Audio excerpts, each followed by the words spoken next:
predicting every UFC champion by the end of 2023. What's going on, guys? It is AJ. Today's video is a little bit different. We're in the UFC drought. I don't have fight cards to break down, and I don't really have some crazy trending news topics to talk about. So instead, I want to look forward to the end of 2023 and tell you who I think is going to be wearing the strap in every single weight class. I want to jump right into it. I'm going to start from the flyweight division and work my way up to the UFC heavyweight crown. Let's first kick it off with Deiveson Figueiredo, the current champion of the flyweight division. He's currently booked for UFC 282. He's fighting Brandon Moreno for a fourth time. These guys are fighting every other week at this point. Listen, I think that Deiveson Figueiredo is an incredible talent.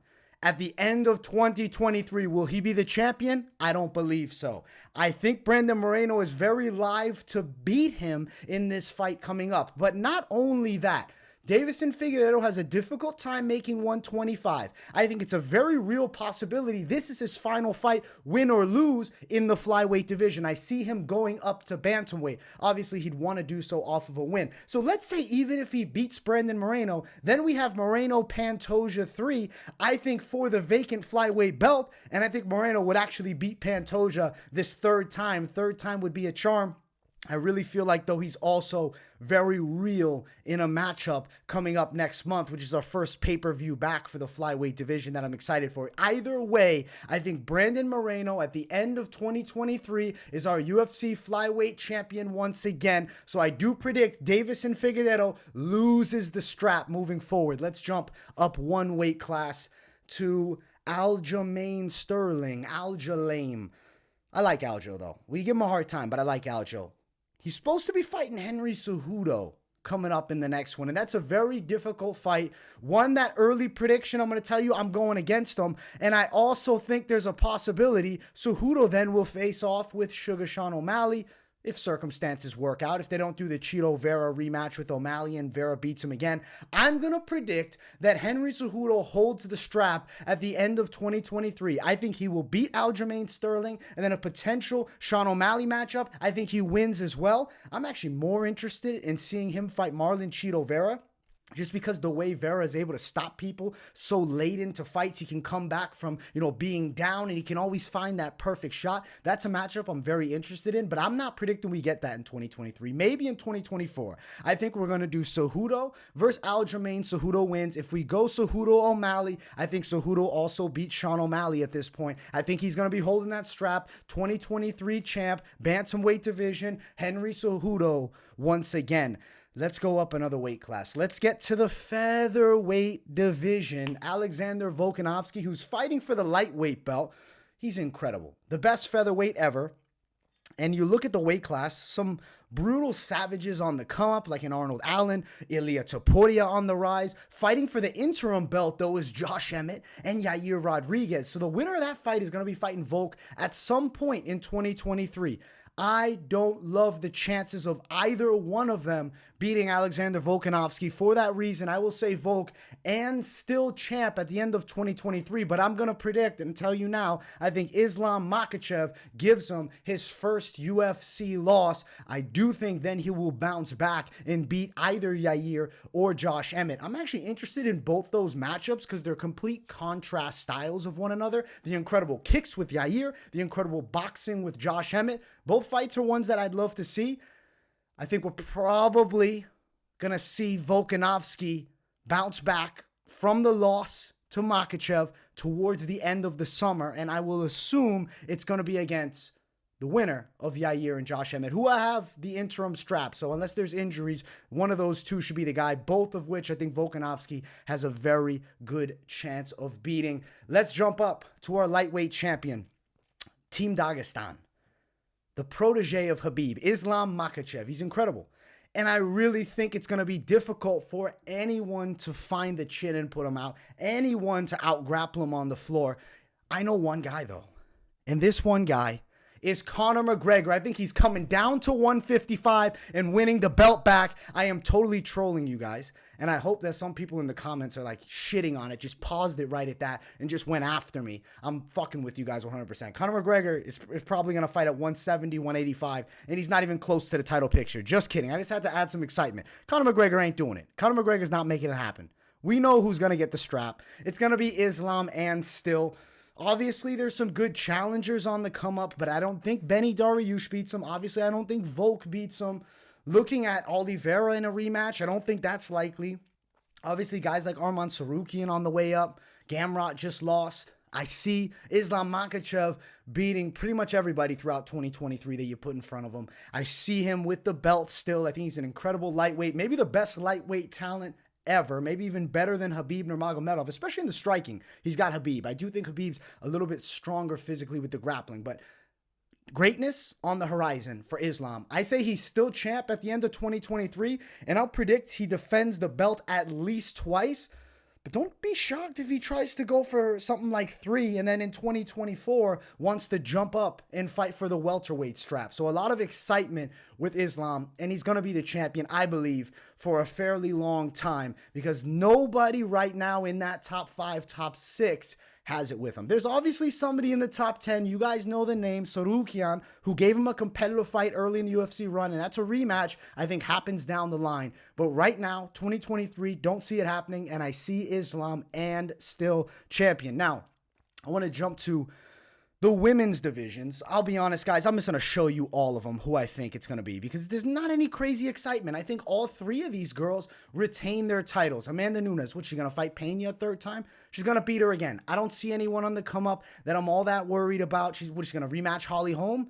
Come on. There's Ketlin Vieira is maybe the only fight that intrigues me a bit. I would love to see Vieira versus Amanda Nunes at some point. I do think that could be a legit test, but even so, I can't pick against Amanda Nunes. So I think Nunes retains it. Valentina, here's why I think she retains it, though Talia Santos gave her a very difficult out and would probably do so again. Talia Santos is fighting Erin Blanchfield, and I think Erin Blanchfield is a problem. I think she actually has a chance to maybe pull it out against Talia. Not an official prediction, but a maybe there. So let's say Talia now loses, who stylistically might be the worst matchup for Shevchenko. If Shevchenko, which I believe she's going to, gets past Manon Fiorot, who's a very quality striker, but well-rounded also, still think that Valentina finds a way to beat even her, probably a decision. Then there's the Erin Blanchfield on the rise. If it happens in 2023, I'd be very interested, but I will say, as long as Shevchenko can stay striking, she should be a level above Erin Blanchfield. And Blanchfield, I think, is just too young at this point. Maybe if the title shot is 2024, somewhere late even into 2024, we might be talking about Blanchfield having a legit shot. But in 2023, as young as she is, I think Valentina's going to still be the champion when it's all said and done this year. Though, not an easy road, but very dependent on circumstance who she's against. Obviously, we know Manon Fiorot is going to be next, and I'm very excited for that fight. I still would pick Valentina to beat Manon. Looking down, Weili. Come on, Weili. I think Weili in 2023 fights the likes of Amanda Lemos, beats her, and then I also think she rematches Rose Namajunas. I guess trilogy with Rose Namajunas, and she beats her as well. Right now, I think that Weili is at another level. Her whole game is on fire right now. The motivation seems insane. She seems to have reached her prime, and her skill set has gotten better, like everywhere. The grappling skills, I know she's been over at Fight Ready with Cejudo. It's making a big difference. I really think Weili is going to be too much for all these girls. Amanda Lemos is the fight I want to see, though, because she does have a nasty threat with the striking capabilities. Still think you're going to see Weili with her hand raised. Weili, Zhang, and Still at the end of 2023. Let's jump over to the welterweight division. Current champion of the world, Leon Edwards, and he has a foe on the come up for the trilogy. I guess I can't even call it a rematch, a trilogy. It's Usman. Problem. Usman might be getting surgery. There might be a delay.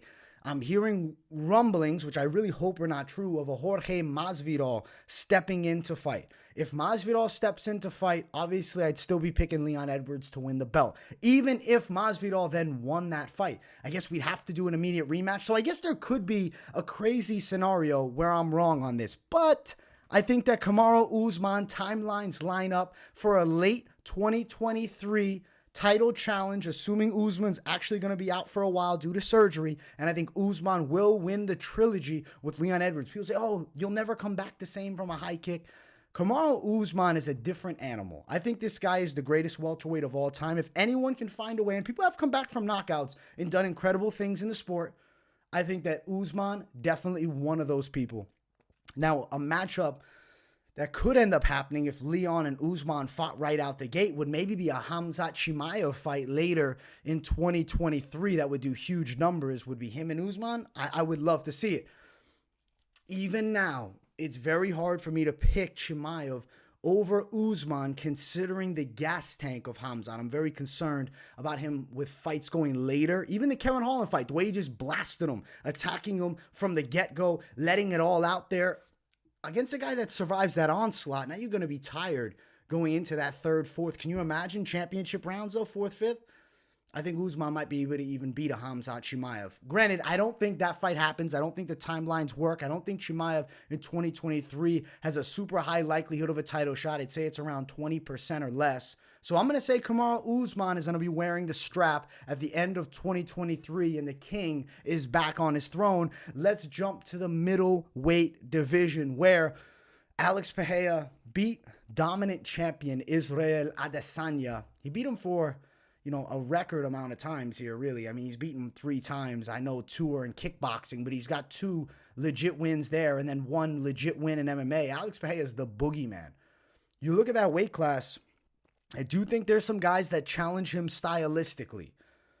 Timelines, how they'll work. I think Pereira will be fighting Adesanya again, and I think he's got a good chance to beat Izzy for a 4th time. I really think he has his number at this point. I mean, can we really argue after the past 3 results?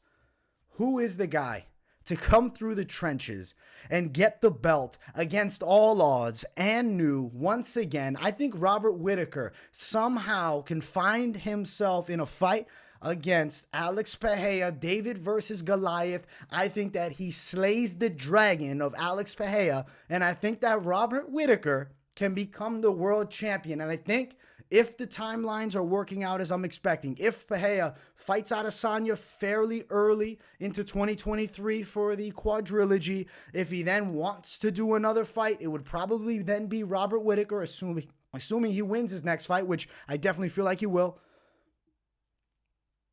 Robert Whittaker versus Alex Pereira is a very winnable fight for Rob. He might have to go through some fire, though. It's a scary matchup because if anybody can sleep Rob Whittaker with 1 punch, it's the likes of Alex Pereira. But I do think the grappling skill set edge would be where Robert Whittaker goes towards. I think he would shine in that department. And I do think he could win by submission against Alex Pereira and slay him. So I will say, I'm going to say Rob Whittaker gets the strap at the end of 2023. Very timeline based. I think this would probably be like a plus 1,000. I don't think the odds are super high if you're betting Robert Whittaker as the champion at the end of the year. But I think there's a shot for it. Timelines have to work out. Pereira would have to beat Adesanya again, and Rob Whittaker then wins his next fight. We don't know the opponent, but I do think one will be announced in some time, real soon, hopefully soon. And it really makes a lot of sense to me that you'd give Rob Whittaker a chance against Pereira if Whittaker wins the next fight and then Pereira then beats Adesanya. Now, another scenario I was thinking, potentially Pereira will want to challenge for the light heavyweight belt if it's not Glover Teixeira. So let's jump to the light heavyweight division and talk about who could be champ there. Right now, you just see a belt. It's a vacant title. No one's the champ. Last champion was Jiří Procházka. And he ended up obviously vacating the belt after injury, which is a very samurai thing to do. He could have held that strap down for another year. Magomed Ankalaev, Jan Blachowicz, no winner. Draw. No belt is rewarded. Jamal Hill, Glover Teixeira for the belt in Brazil. I actually love that fight. I think Jamal Hill is fairly live. Let's say Glover Teixeira gets through Jamal Hill. That's going to be an older Glover than their first fight. He's taken some miles from that first matchup with Jiří. I expect him to take at least a little something with a guy as tough as Jamal Hill with the stand-up game.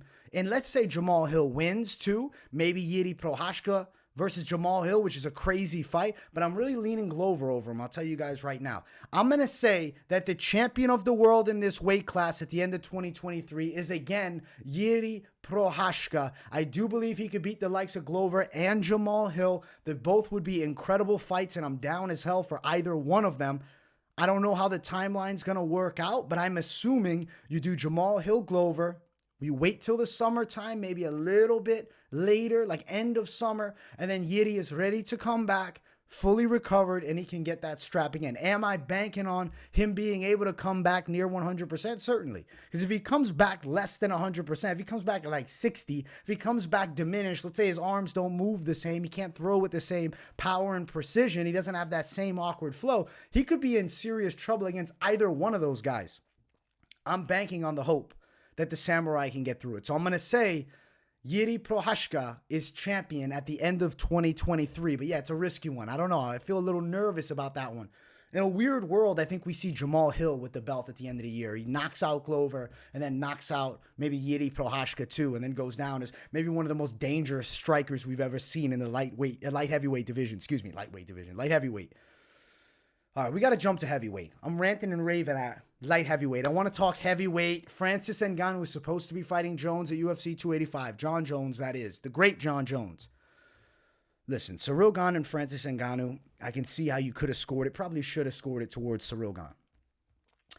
Ciryl Gane loses that fight, though, going for a leg lock, heel hook, whatever. It was any leg type submission that you go for at heavyweight, I think is a massive mistake. There's no reason to do such a thing. Ciryl Gane, I believe, is the best talent in the heavyweight division right now, and I'd love for him to rematch Jones. I don't think that's what's happening. I do believe it's going to be John Jones. Did I say rematch Jones? I meant rematch Ngannou. But John Jones versus Francis Ngannou seems very likely.